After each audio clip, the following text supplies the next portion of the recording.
Jelang Lebaran, pemudik ramai padati pelabuhan hingga pusat kota Masohi, Maluku Tengah. Menjelang Lebaran Idul Fitri, pemudik mulai ramai memadati pelabuhan Amahai hingga pusat kota Masohi, Maluku Tengah. Pantauan tribunambon.com, Kamis 27 Maret 2025, ratusan pemudik memadati pelabuhan Amahai.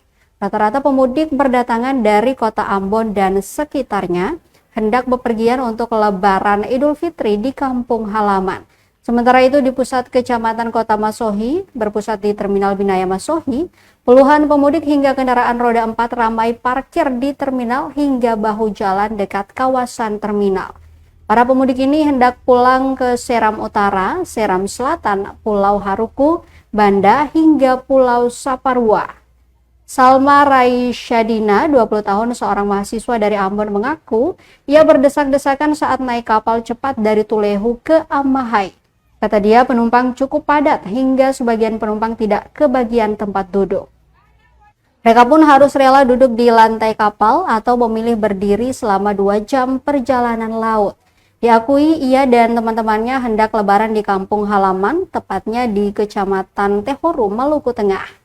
Walau sempat berdesak-desakan, Salma mengaku terbantu dengan program mudik gratis ini. Ia pun berharap pemerintah bisa menjalankan program mudik gratis ini setiap tahun.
Sudah boleh mana foto ayah.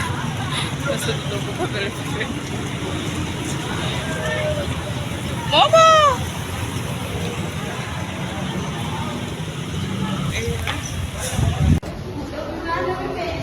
Download Tribun X sekarang, menghadirkan lokal menjadi Indonesia.